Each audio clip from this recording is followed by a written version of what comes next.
Nathan, what's your monthly after-tax take-home pay? About 6,000. 6,000. Okay. And Jason, how about for yourself, after-tax take-home on a monthly?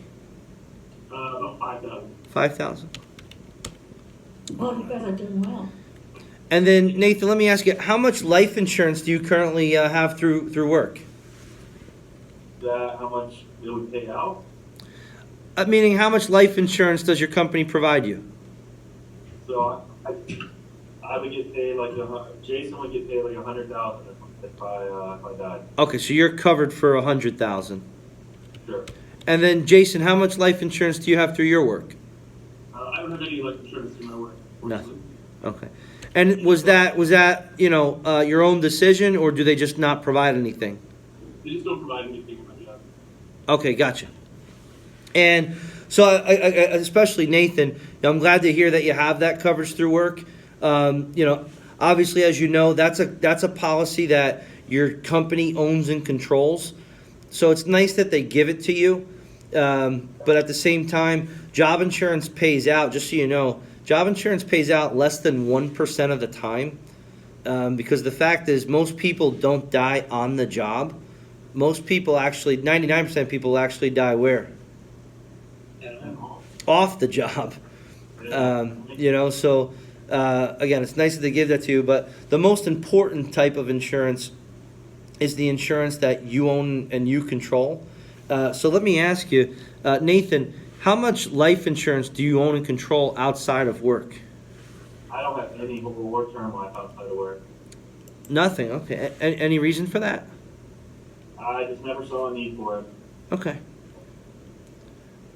And then, Jason, how about for yourself? How much life insurance do you own and control outside of work? Yeah, also no, unfortunately. Also, no. Okay. And any reason for that for yourself, or? No. Okay. So Nathan, as of right now, again, if you did die off the job, or again, whenever you do leave the job, whether it's voluntarily or through retirement or whatever, you do know that that policy is going to be eliminated. Yeah, I know. I mean, that would really stink. Okay. And then so beyond that, whenever you do die, or if you had died yesterday, if it was off the job, as of right now, there's nothing in place to go to Jason or the family? No, not this time. Okay. And so Jason, same thing for you, right? There's nothing in place to go to Nathan or the family? Same for me, yeah. Okay. Let me ask you guys, do you currently rent or own? We own a home in the East End. You own. And what's the payoff balance on that? We've got about 100,000 left on the mortgage. 100,000. Okay. And you have like 4% interest rate, 5% interest rate? Yeah. Okay. And how many years left do you have on that? We've got about 5 years left on that guy. Awesome. Good stuff. And Nathan, let me ask you, do you have a separate life insurance policy in place that you've done so that Jason can pay that mortgage balance off if you were to die while it was there, or would Jason need to be responsible for that on his own? I don't actually, no. All right. And Jason, same question. Do you have a separate life insurance policy in place for Nathan to handle the mortgage, or? No, unfortunately not. Okay. And so let me ask, if either one of you do die while that mortgage balance is there, would that present a challenge for you financially? Yeah, for sure. Sure would. Better Okay. income in half. All right.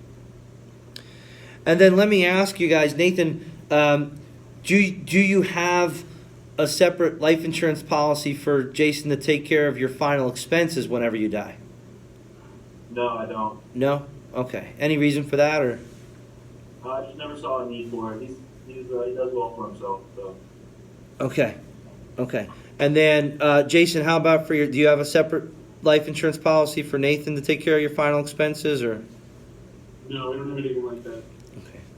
All right. Just never looked into it, or? Yeah, it's just a duck that we don't have in a row yet. Okay. And then last couple questions here, guys. Actually, my last question. Do you guys use your local credit union or commercial bank to bank with? We're local credit union. You do use your credit union? Yeah. Awesome. Save credit. Awesome, thank you for that. We, beyond the labor unions like you're a part of, Nathan, we heavily support and we're involved with all of our local credit unions, so we love hearing that. We'll be sure to get that feedback. Thank you for supporting them. Yeah, my Okay. pleasure. Great system. All right, guys, let me just save this here. And again, just to recap, so beyond that job insurance, there's really nothing in place for either one of you to be receiving financially whenever either of you died, especially if it was off the job or when you're retired, right? That's correct. Okay. All right, let me just make sure I have everything correct here. So the computer says the right things to us, okay. So, real quick, what did you just push to get those numbers? Because I'm following And along. so- I don't have. Oh, that's a great question, Nathan. Thank you so much. Let me just go through this with you real quick, and then I'll for sure explain that to you. Guys, what this is what's called your mandatory read-off letter.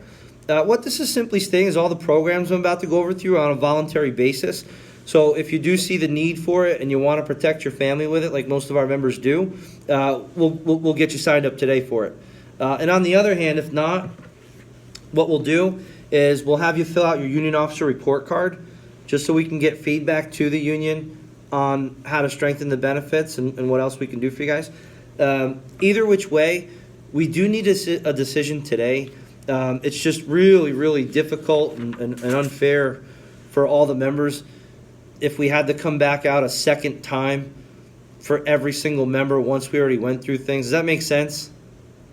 Yeah, sure. All right, great. And then this here, just so you can see, this was your specific read-off letter.